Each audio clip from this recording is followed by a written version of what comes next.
Dalawang kongresista mula Luzon ang ininalang mastermind ng iligal na paggawaan ng mga sigarilyo sa Mexico, Pampanga. Ayon kay Interior and Local Government Secretary John Vic Remulla.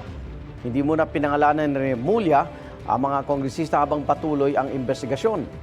Ditong January 28 ni-raid ang mga otoridad ng paggawaan sa barangay Panipuan.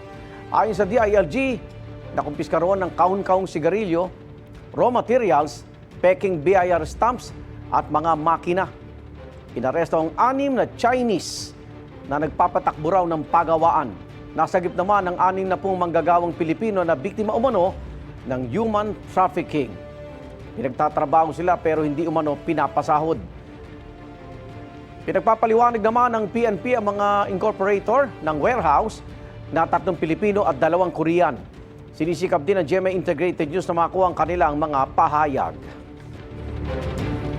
Igan, mauna ka sa mga balita, mag-subscribe na sa GMA Integrated News sa YouTube para sa iba't ibang ulat sa ating bansa.